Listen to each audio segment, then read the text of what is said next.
성경 말씀 사도행전 1장 8절 말씀 교독하겠습니다.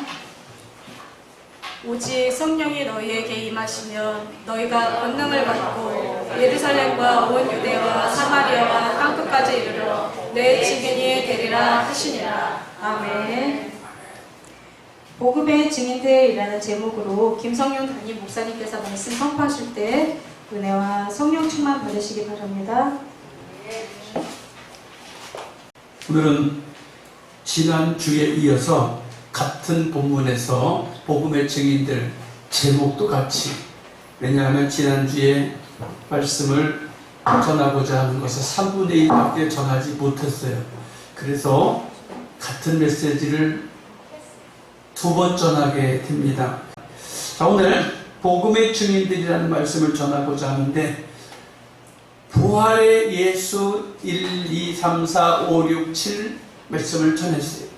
그리고 성령 강림 주일 메시지를 전했습니다. 그리고 복음의 증인들이라는 메시지를 전하려고 하다가 서론을 너무 길게 해서 말씀을 다 증거하지 못했어요. 오늘 그 메시지 준비한 것을 오늘 여러분이 설교 원고를 받으셨습니다. 복음의 증인들은 첫째로 하나님과 사람들에게 은총을 받은 사람이다 라는 거예요. 여러분이 복음을 전하려고 하면 예수 믿으세요, 교회 다니세요 라는 말만 해서 교회를 다니지 않습니다. 예수 믿으세요 라는 말만 해서 교회를 다니지 않습니다. 어떻게 해야 복음을 전할 수 있을까? 한번 따라합시다. 사람에게 내가 인정받아야 한다. 여러분, 전도를 어떻게 할 수 있을지 알아요? 인정받아야 돼요. 나라고 하는 사람이 인정이 돼야 다른 사람에게 교회 갑시다, 예수 믿읍시다 할 때 따라오게 되고 믿게 되는 것입니다. 옛날에는 예수 천당, 예수 믿고 복 받으세요 라는 소리만 해도 교회를 나갔지만, 지금은 절대로 모르는 사람에게 끌려서 교회를 가는 일은 특별한 성령의 역사 아니면 일어나지 않을 줄 압니다. 이젠 아는 사람을 통해서만 전도가 될 것 같은 그런 시대를 만났어요. 그러다 보니 사람에게 인정받으셔야 돼요. 여러분, 신앙생활 한다는 것은 하나님을 섬기고 하나님을 예배하는 거지만, 사람에게 인정받지 아니하면 여러분 설 자리가 없습니다.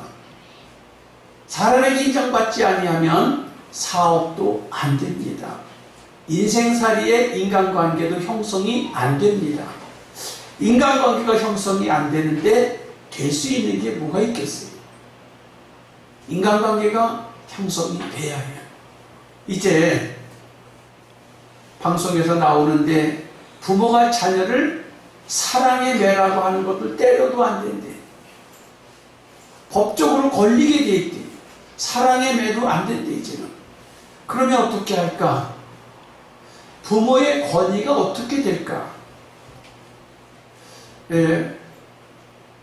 분명한 것은 부모의 권위가 많이 땅에 떨어지지 않을까 생각이 들어요. 그럼 어떻게 해요? 부모가 자녀를 학대하면 될까요? 때리지 않고 학대하면, 정신적으로 학대하면 자식이 순종할까요? 그건 더 문제예요. 인격적으로 인정받는 자녀, 인정받는 부모, 인정받는 교우 관계, 인정받는 사회생활 관계가 되셔야 복음의 증인이 될 수 있습니다. 인정받기를 축복합니다. 인정받지 못하면 아무것도 할 수 없어요. 첫째, 하나님께 인정받아야 되고, 둘째로 사람에게 인정받아야 돼요. 인정받지 못하는데 어떻게 누가 나를 챙겨주고 써주겠느냐라는 거예요. 인정받고 사랑받기를 축복합니다. 사무엘은 어렸을 때에 어머니에게 인정받았어요. 엘리 제사장에게 인정받았어요. 그리고 하나님께 인정받아서 어릴 때부터 하나님의 전에서 성령의 인도하심과 하나님의 부르심을 들으면서 살았어요. 사무엘상 2장 18절, 사무엘상 3장 1절, 사무엘상 2장 35절, 26절, 사무엘상 3장 21절, 19절, 21절. 하나님을 만나주시고 사람이 만나주셔서 사람이 인정받게 된다는 것. 여러분, 인정받지 못하면 쓰임받지 못한다는 거예요. 모쪼록 우리 몸된 교회 속해 있는 권속들 인정받기를 축복합니다. 누구에게? 첫째는 하나님에게 인정받아야 되겠지만, 두 번째, 내 주변에 있는 사람들에게 인정받으셔야 돼요. 정말로 소중한 것 인정받는 삶 되시기를 축복합니다. 두 번째, 첫째 단락은 지난주에 했으니까 간단하게 넘어가고요. 두 번째, 나라와 백성을 위해 기도하는 삶을 살았다는 거예요. 복음의 증인이 되려고 하면 기도하는 분위기 속에 살아야 돼요. 기도하는 분위기 속에 살고 나 또한 기도하는 사람으로 살아야 한다는 거예요. 사무엘은 태어날 때부터 엄마가 많이 기도해서 태어났어요. 기도하지 않으면 태어날 수 없었던 아이입니다. 그리고 사무엘은 성장 과정 속에서 기도하는 주의 종과 함께 성장했어요. 그리고 사무엘은 성전에서 잠을 잤다고 그래요. 여러분, 교회에서 하루 저녁이라도 주무셔 본 적이 있습니까? 교회에서 잠을 잔다는 거예요. 하루가 아니고 그가 성장하는 동안에 계속 성전에서 잠을 잤다는 거예요. 성전에서 계속 잠을 자고 생활을 하니까 성령이 그를 만나주고 하나님이 그를 교통해 주시는 거예요. 그러다 보니 사무엘은 기도의 사람이 될 수 있었다는 거예요. 여러분, 기도의 사람들이 모이는 곳에 내가 있어야 돼요. 기도의 사람이 모이는 곳에 내가 가 있지 아니하면 덩달라서 성령을 받거나 덩달라서 은혜가 임하거나 덩달라서 무슨 복이 오는 것이 아니에요. 하나님의 나라는 내가 기도하는 자리에 같이 있어야 돼요. 내가 기도하는 자리에 함께 성장이 이루어져야 돼. 기도하는 어머니는 교회에서 식음을 전폐하고 기도했어요. 한나는 자식을 낳게 해달라고 식음을 전폐하고 교회에서 기도했어요. 하도 많이 기도하니까 목사님이 왜 교회 와서 술이 취했느냐고 말했어요. 술이 취한 정도로 사람들이 볼 때 비이성적인 인격을 가지고 있으니까 술 취했다고 그랬어요. 이렇게 기도의 자리에 함께하고 믿음의 자리에 함께하고 또 기도하는 주의 종과 함께 성장하고 예배당에서 기도하다가 잠이 들고 예배당에서 삶을 살고 성장해가고 나이가 먹고 성숙해져 가기까지 기도의 사람으로 사무엘은 살았다는 거예요. 기도하지 않는데 어떻게 하나님이 나와 동행해 주실까? 여러분, 나하고 맞지 않는데 어떻게 나하고 친구가 되겠냐라는 거예요. 세상에도 마찬가지입니다. 세상에도 춤추는 사람은 춤추는 사람과 함께해요. 술 마시는 사람은 술 마시는 사람과 함께해요. 공부를 좋아하는 사람은 공부를 좋아하는 사람과 함께해요. 노는 사람, 공을 좋아하는 사람은 공을 갖고 노는 사람을 좋아해요. 야구를 좋아하는 사람은 야구 좋아하는 사람과 함께해요. 낚시를 좋아하는 사람은 낚시 좋아하는 사람과 함께합니다. 호흡이 맞아요. 그런데 기도하는 무리 속에 들어가지 않았는데 나는 자동으로 성령이 충만해지고 기도하는 무리 속에 들어가지 않는데 나는 자동으로 능력의 사람이 될 수 있을까? 가능하다고 생각하십니까? 우리 새생명교회 성도 여러분, 100% 불가능합니다. 100% 불가능해요. 기도하는 사람들 속에 있을 때 나도 기도의 영성이 자라고, 기도하는 사람 곁에 있을 때 나도 기도하게 되는 것이에요. 그렇지 않은데 어떻게 내 영성이 성숙되어지고 자랄 수 있겠는가라는 거예요. 그래서 사무엘은 기도로 삶을 살고 말씀으로 삶을 살다 보니까 그의 말이 하나도 땅에 떨어지지 아니하고 다 기도응답을 받게 되고, 그가 말한 것은 땅에 떨어지지 않고 다 역사가 나타났다는 거예요. 여러분, 역사가 나타난다는 것은 현실로 드러나야 되는 거예요. 사람이 아무리 말을 잘하고 아무리 웅변가적으로 소리를 질러도 그게 현실로 나타나지 않으면 아무도 믿어주지 않아요. 사기꾼의 말을 믿어줄 사람은 사기 당하기 전까지만 믿어줘요. 사기를 한번 당해보면 그 다음부터는 그 사람은 저 사람은 사기꾼이야 하고 상대하지 않게 됩니다. 사무엘은 말한 것이 하나도 땅에 떨어지지 않았다는 거예요. 다 말한 것이 열매가 맺혀도 자랐다는 거예요. 여러분, 기도의 사람은 그 말한 것이 열매 맺어 자라야 돼요. 가식이 없어야 돼요. 진실함이 있어야 돼요. 제가 낑깡나무를 기르고 있는데 씨앗을 심어서 싹이 나요. 3년짜리가 있어요. 2년짜리도 있고, 그리고 지금 1년짜리도 있고. 많이 심는데 그게 많이 안 나더라고. 잘 나질 않아. 어쨌든 지금 낑깡나무가 10개 정도 자라고 있어요. 그것을 길러서 교회를 잘 장식을 해야 되겠다라는 생각을 갖고 있는데,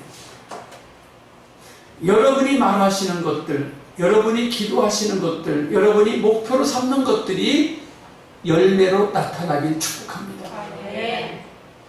그래야 신앙생활하는 맛이 나지 않겠어요? 그래야 예수 믿는 맛이 나지 않겠어요? 그렇지 않다면 신앙생활하는 삶이 힘이 없을 것 같습니다.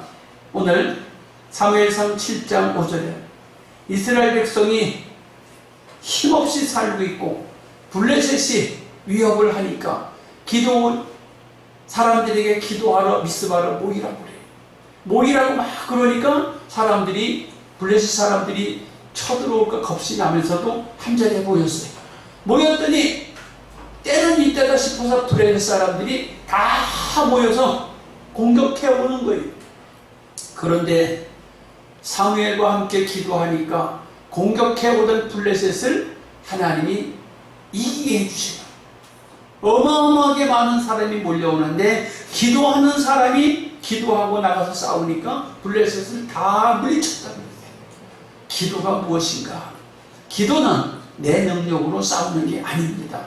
기도는 하나님의 힘으로 싸우는 거예요. 우리는 이 세상 살아가는 동안에 기도해야 할 일이 너무 많아요.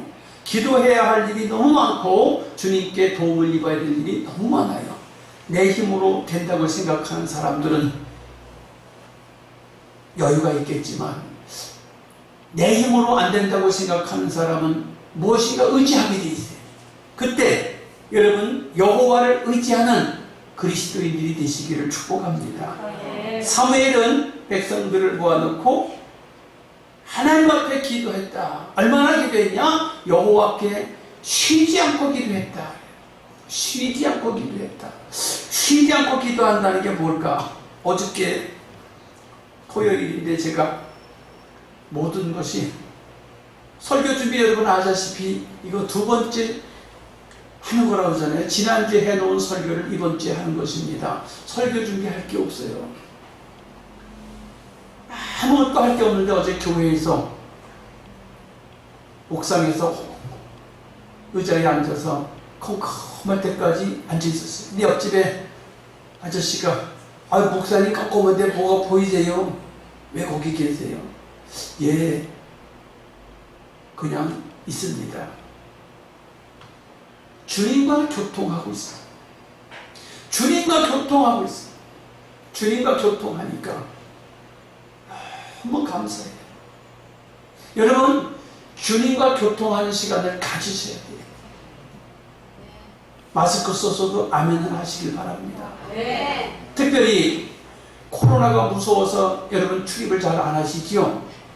그렇다면 사람들이 없는 시간에 교회를 오시는 건 안 되는 겁니까? 물어보고 싶어요. 예배 시간이 아닐 때는 오셔서 기도하면 안 됩니까? 돼요? 안 돼요? 예배 시간이 아닌데 코로나가 창궐하고 나서 교회 오셔서 기도하시고 가신 분 좀 손 좀 들어보세요. 취임이 회개할 일이에요. 사람들이 많이 모인 곳에 가지 말라고 했지 아무도 없는 예배당에 기도하러 오지 말라고 안 그랬어요. 돌아보세요. 여러분, 기도하지 않고 살 수 있나요? 기도하셔야 합니다. 절대적으로 기도하셔야 돼요. 사무엘은 기도하는 사람이었습니다. 한 번은 사울 왕이 사무엘의 말을 듣지 아니하고 자기 멋대로 통치하다가 하나님께서 사울을 버린다고 그랬어요. 사무엘이 너무너무 가슴이 아파서 내가 사울을 위해서 기도하지만 다시는 사울 왕을 보지 않겠다 그랬어요. 근데 늘 기도했어요. 여러분, 보지 않아도 우리 기도해야 하고 마음에 들어도 기도해야 되고 마음에 안 들어도 기도해야 돼요. 여러분, 기도하는 것은 목사만 기도하는 게 아니에요. 복음 증거하는 사람들은 기도해야 합니다. 하나님을 증거하는 사람들은 기도해야 힘이 생겨요. 여러분, 교회에 오셔서 말씀을 들으러 오는 거 맞습니다. 예배를 드리러 오는 거 맞습니다. 헌금하러 오는 거 맞습니다. 그런데 기도하러 오시는 일도 또한 하셔야 돼요. 하여야 되는데 너무 기도를 안 하고 계세요. 교회 비밀번호를 몰라서 안 오신다. 일이 너무 바빠서 안 오신다. 이렇게 말할 수는 없을 것 같아요. 기도하러 오시는 여러분 성도들 되시길 축복합니다. 또 너무 당치도 않는 말을 하는 소리를 제가 잠깐 하고 싶어요. 우리 조카가 있어요. 김신영이라고 하는 조카가 있는데 김신영이 조카에게 집사람이 전화를 했답니다. 그랬더니 전화통화하다가 집사람이 그랬대요. 야야, 어째 이렇게 전화도 없냐? 그랬더니 코로나가요. 그렇게 대답을 하더래요. 아니, 코로나가 있어서 이모에게 전화도 한 통화 못해요? 전화선을 타고 코로나가 전달이 됩니까? 여러분, 정신을 차리시고 신앙생활 하셔야 돼요. 코로나 때문에 교회 와서 기도하는 시간이 없다면 여러분, 신앙은 잘못된 거예요. 신앙이 잘못된 거라고요. 예배 시간에만 참석한다? 그것도 잘못됐다고 생각합니다.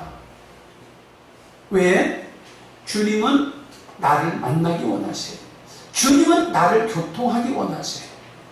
주님을 가까이 하셔서 여러분의 삶이 복되시기를 축복합니다. 세 번째, 복음의 증인 세 번째, 사무엘은 중요한 문제가 있을 때마다 성령의 인도함을 받았습니다. 여러분, 인생사에서 중요한 때가 있지요. 중요한 문제가 항상 있는 것이 우리 사람들 살면서. 근데 사무엘은 중요한 문제가 있을 때마다 성령의 인도함을 받았어요. 거기는 목사님이니까 그렇지요. 여러분, 목사가 믿는 하나님이 따로 있고 성도가 믿는 하나님이 다릅니까? 달라요? 안 달라요? 대답 좀 해보세요.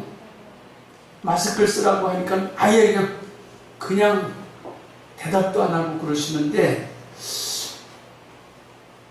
표정 좀 관리 좀 하시고 설교를 들으면 좋겠어요. 어떻게? 사무엘은 중요한 문제가 있을 때마다 성령의 인도를 받았다는 거예요. 어떻게? 이스라엘 백성이 선지자가 필요 없고 예언자가 필요 없고 제사장이 필요 없고 왕이 필요합니다 하고 요청했어요. 그냥 뭐 사무엘 선지자가 생각할 때 너무너무 마음이 아프고 너무너무 기분이 나빠서 하나님 앞에 기도했어요. 하나님 어찌하면 좋아요? 하나님 어찌하면 좋아요? 그랬더니 하나님께서 사무엘에게 말씀하십니다. 사울왕을 세울 때에도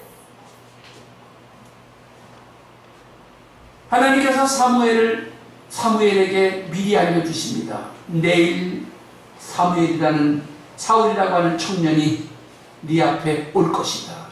그에게 기름을 부어라. 기도하지 않았는데 때가 되니 하나님이 또 사울을 보내게 되고 사울에게 기름을 부어야 되는데 성령께서 가르쳐 주세요. 그 사무엘이 기도하게 됩니다. 하나님, 사울이라고 하는 청년이 오게 되면 내가 어떻게 하고 있을까요? 어떻게 준비할까요? 성령께서 가르쳐 줬음에도 불구하고 준비하고 기도하고 있다가 사무엘이 사울을 보자 기름을 붓습니다. 여러분, 중요한 문제가 있을 때 기도해야 되지 않겠나요? 중요한 문제가 있을 때 하나님 도와주세요 라고 내가 있는 자리에서 한마디 해도 주님은 도와주시지만, 여러분 그렇게 쉽게 신앙생활을 하려고 주님이 그렇게 쉽게 나를 만나줄 거라고 생각하지 마세요. 주님이 그렇다고 어렵게 만나주시는 분은 또한 아니에요. 우리를 긍휼히 여기는 분이에요. 근데 여러분 기억하실 일은, 제비가 새끼들에게 먹이를 줄 때 분명히 알을 5, 6개 낳아요. 그런데 5, 6개 알을 낳아서 품다가 먹이를 주다가 어느 순간인가는 새끼들이 한두 마리가 죽어요. 그래서 다 성장해서 날개를 펴서 바깥으로 나가는 자식은 한꺼번에 5, 6마리가 한꺼번에 새끼쳐 나가는 일이 없어요. 왜? 도중에 먹이를 못 먹어서 죽어요. 왜 먹이를 못 먹을까? 입을 크게 벌리는 놈한테만 줘요. 입을 조금 덜 벌린다든지 고개를 숙이고 있다 그렇지만 줄 수가 없어. 입을 크게 벌리는 자식한테 주게 돼 있어. 사자, 독수리, 맹수들도 마찬가지예요. 기르다가 먹이를 잘 받아 먹는다든지 덩치가 작다든지 그러면 키우다가 포기해요, 엄마가. 하나님께서도 성도들을 포기하시는 하나님은 아니에요. 그러나 우리가 믿음을 가지고 다 함대하게 나갈 수 있을 성도는 부르짖는 사람이에요. 간구하는 사람이에요. 그냥 복 주시면 주시고 말텐 말고 그런 사람에게 주님이 그냥 응답을 척척척 주시나요? 그렇지 않습니다. 에서가 많이 응답을 받아요? 야곱이 많이 응답을 받아요? 여러분 한번 보시라고요. 사울이 응답을 많이 받아요? 다윗이 응답을 많이 받아요? 하나님을 가까이 하는 사람이 응답을 많이 받아요. 가까이 하지 않는 사람 응답을 적게 받게 되고 나중에는 자기 스스로 탈락하게 돼요. 다윗 왕의 기름 부을 때도 하나님이 알게 하십니다. 8명의 형제가 쫙 있는데 7명이 와서 기름을 부으려고 하니까 하나님이 아니래. 둘째로, 셋째로, 넷째로, 다섯째로, 여섯째, 일곱째까지 가는데 아니래. 성령이 아니래. 없는데도 아니래. 거기 모인 자식 전부 다가 있는 데서도 성령이 아니래. 여러분 성령의 인도함을 받을 사람들이 돼야 돼요. 그래서 사무엘이 묻습니다. 이세요, 당신에게 여기 있는 자식 외에 다른 자식이 또 있느냐? 하고 묻습니다. 하나님을 사랑하는 자, 기름 부음 받을 자가 그 모인 무리 중에 없는 것을 성령이 알게 하시고 그를 찾아다가 기름 붓게 하시고. 왜 그랬을까? 다윗은 이미 목동으로 있으면서도 성령과 교통하는 삶을 살고 믿음의 사람으로 살아가고 있었기 때문에 하나님이 찾아서라도 기름을 부어주세요. 여러분, 이렇게 사무엘은 성령의 인도함을 받고 중요한 일들을 진행합니다. 오늘 예배에 참석한 여러분, 복음의 증인이 되려고 하면 첫째, 사람에게 하나님에게 인정받는 삶을 사셔야 돼요. 복음의 증인이 되려고 하면 기도하시는 분이 돼야 돼요. 기도하는 자리에 있어야 해요. 기도하는 자리에 있지도 않으면서 복이 오겠는가? 자신을 살펴보세요. 세 번째, 중요한 문제가 사람들마다 항상 있게 되는데 그때마다 사무엘은 성령의 인도함을 받습니다. 성령의 인도받아서 여러분 신앙생활 하시기를 축복합니다. 주여 세 번 부르고 하나님 나에게도 복음의 증인이 될 수 있는 그런 인격의 사람이 되게 해주시고 기도하는 사람, 성령의 인도하는 받는 사람이 되게 도와주옵소서 라고 주여 삼창하고 기도합니다. 주여 주여